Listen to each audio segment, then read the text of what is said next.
首先呢，给这个鼻腔里面滴一点这个清水，就凉白开，啊，或者是如果深部的比较深的话，可以滴一点这个薄荷油啊、橄榄油啊，或者是香油也行。然后呢，再用这个吸鼻器，啊，又叫吸耳球。那吸的时候呢，可以先伸到一侧鼻腔，然后呢，用手呢摁住另外一侧的这个鼻翼。然后把这个吸耳球或者吸鼻器啊，放到一侧进行这个清理，把那个耳屎呢就可以吸出来了。如果那个鼻涕啊、鼻屎啊，它就有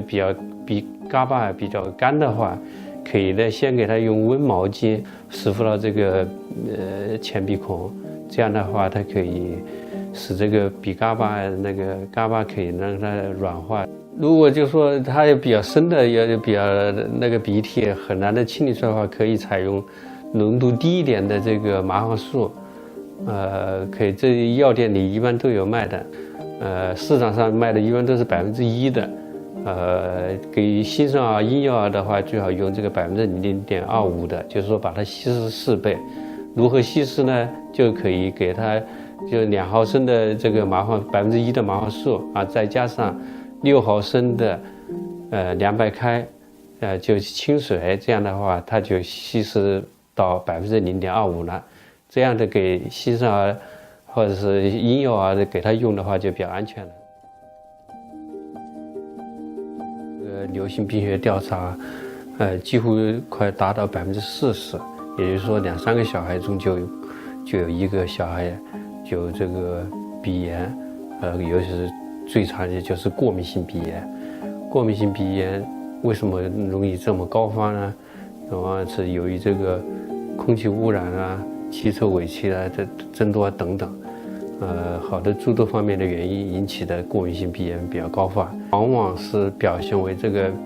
鼻部的一些症状，譬如说像流鼻涕啊、打喷嚏啊、鼻痒啊、鼻堵塞啊，同时呢，它往往还有一些咽喉部的症状，那些咳嗽啊，咽部的异物感啊，它往往由于这个鼻堵塞啊，鼻子通气不好，张嘴呼吸，这个污浊的空气啊，直接刺激咽喉部的黏膜，它可以引起咳嗽。第二呢，这个鼻腔的一些分泌物啊，往后倒流。刺激咽部，它也可以引起这个反复的咳嗽。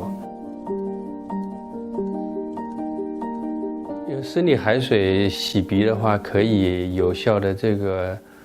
预防和治疗这个过敏性鼻炎，就是让呢鼻腔的黏膜啊，跟鼻腔里吸入到鼻腔里的这些过敏源呢，让它给它冲洗掉之后。